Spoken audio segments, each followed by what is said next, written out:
Welcome back, you fine people. Now today we're gonna be working on this side here air compressor. Okay, now this thing is rated for 125 psi, 120 psi. I don't know, somewhere in there. But this thing only pumps up to like 65 pounds, and it just doesn't build any more pressure. You can see we got the air filter on here. It's Bluetooth. Funny story on this thing. Are you sitting down? Good. This thing ran 7 years, 24 hours a day, 7 days a week. Wrap your mind around that. Now this was in an older building, and it had a sprinkler system, blah, blah, blah. This maintains pressure on the sprinkler system. And when the sprinkler system gets a hole in it, this has to run constantly to keep up with the air pressure that's being lost through the pipes. Anyway, yada, yada, yada. All right, I'm gonna plug this thing in so we can, so we can watch this together. Contact.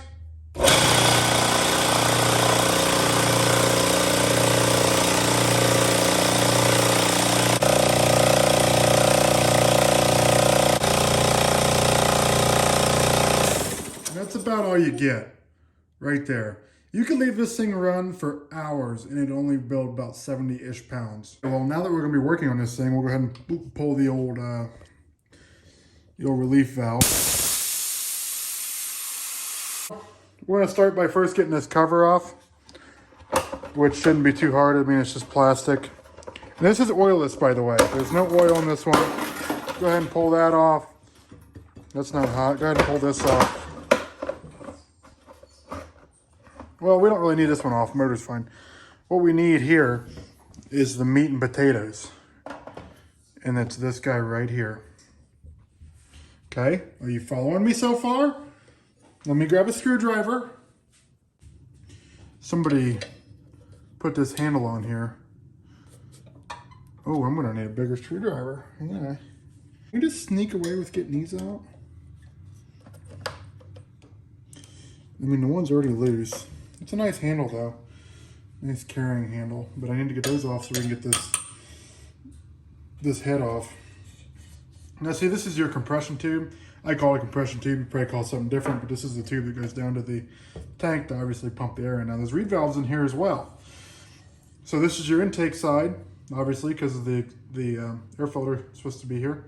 And then this is your compression side, and there's reed valves in there.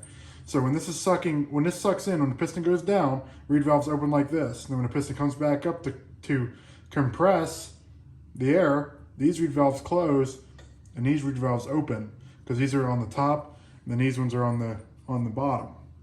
So it sucks in, blows out. Sucks in, blows out. You get the concept? Piston goes down, open, piston comes up, open, and then it pumps air in the tank. Okay, let's get on with it. I'm gonna need a bigger screwdriver, I'm pretty sure. Yep. That wasn't a screwdriver. This is a screwdriver. I still can't get her. Is there a nut on the bottom? Feels like it, but yep, there is. All right, let me grab the appropriate wrench. It's 7/16.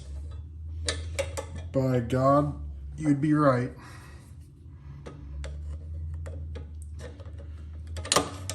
See how that just moved? Maybe the head's just loose or something. Something crazy. That wasn't on that very tight. I mean, it was tight, but now can we just sneak? You're gonna make me fight for it. Make me fight for it.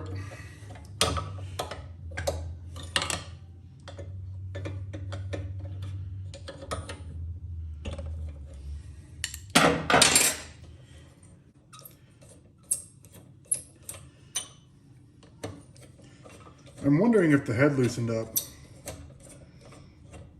and it was leaking air out there. I doubt it. It ran for a very long time. The rings are probably stripped right out of her. I don't know if this is doing anything. Oh yeah. So then you have your line here. You want to get your line wrench. This is why you want to make sure the pressure's off and just give it a tap. There it is. Make sure you bend the tube back. That's always good on them. Why is this so loose is the question. It shouldn't be that loose. Anyway, let's continue on.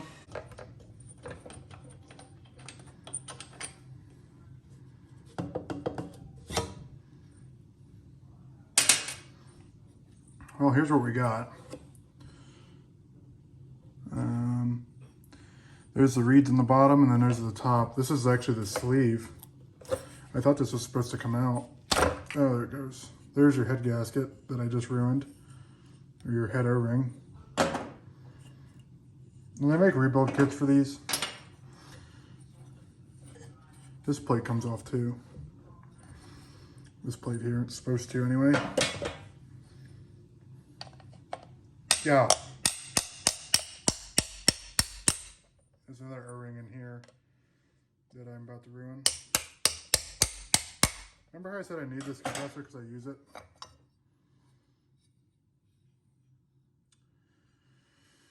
Well.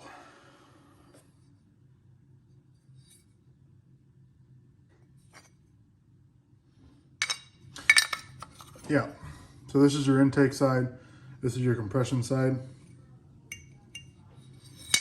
Biggest thing is you want to make sure these are flat, actually. And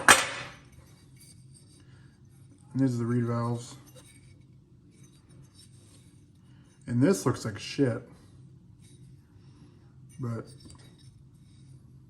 it's still good. It's still sealed there. We're not worried about that anyway. That's the compression side. Just got to make sure these get closed. Okay, moving on to the piston. This dinky little piston. Oh my.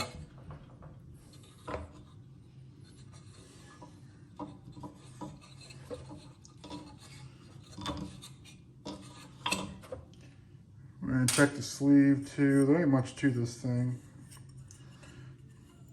This is what the sleeve looks like. Remember, it's oilless, so it's going to look like shit. Alright, let's get that piston out of there. And you have one fastener here. So this is an offset bolt because this is right on the end of the crank. So you can see that there. Oh, it's actually got a rod bolt. Oh, it's actually keyed too.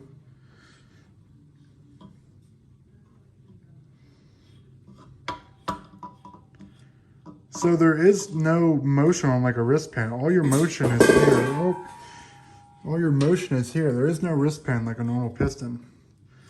So that is so weird. Because you would think if this being, this sitting in here,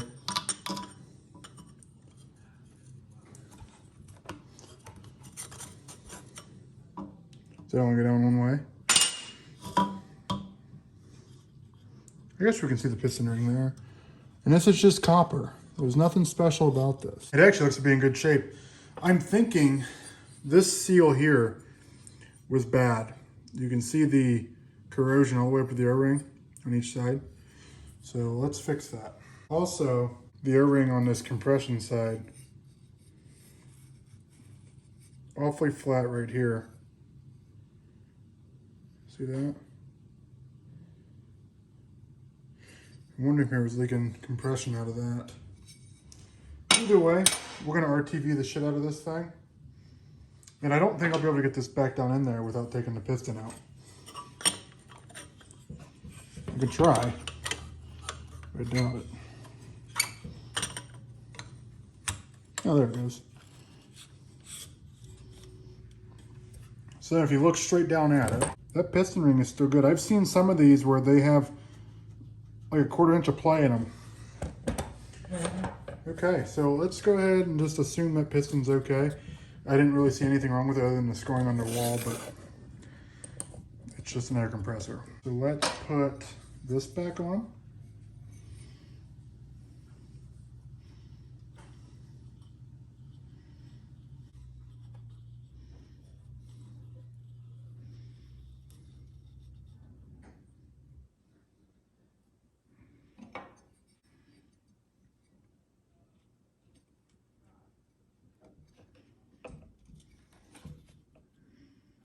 Pretty sure that's how that went.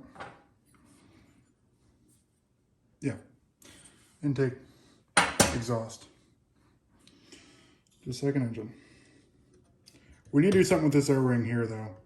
I'm pretty sure this is where our problem was, so we're gonna put some more TV on that. Because you gotta think, when you compress air, there's always condensation in there, in the line. And these being so cheaply made, the corrosion has eaten away at that. Well, I couldn't find any RTV. So what we're gonna use, the fuck are we gonna use? Thomas Edison spoke to me, and he told me to use this gasket here. And this is a piece of wire. So we're gonna put this in there, and that should seal us up. This is the finished masterpiece here.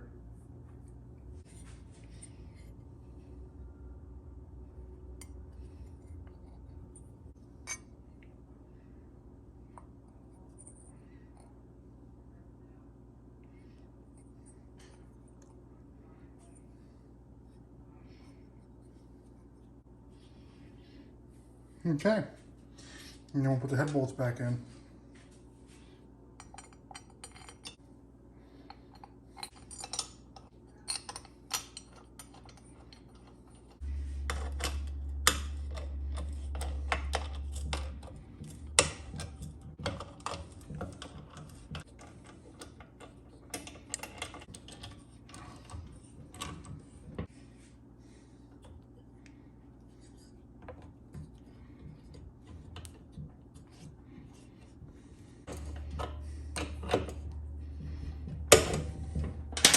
Torque. Now let's see what we get.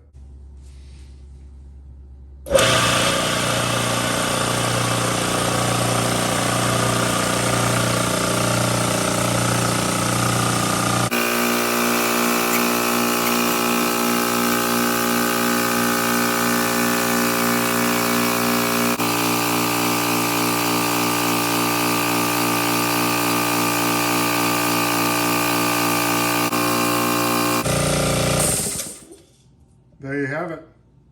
It's never kicked out of me like that because it never built enough air pressure. Okay, well, it's still holding pressure. I'm gonna call that a job done. So we're still holding pressure.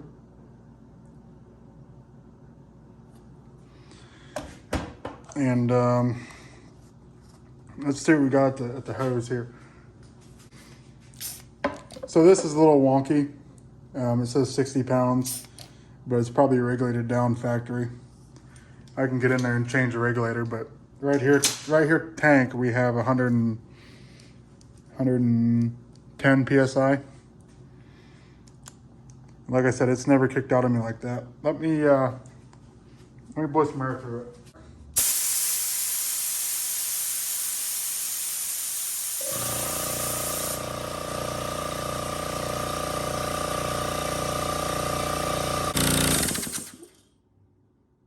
And there you have it. All right, well, I'm gonna put the fan back on, that way it stays cool. It's a little warm, but it's fine. And then that's gonna be it for this one, guys. I don't recommend fixing it that way, but that's how I'm gonna fix it, and that's how I'm gonna run it. So, thanks for watching. We'll see you in the next one.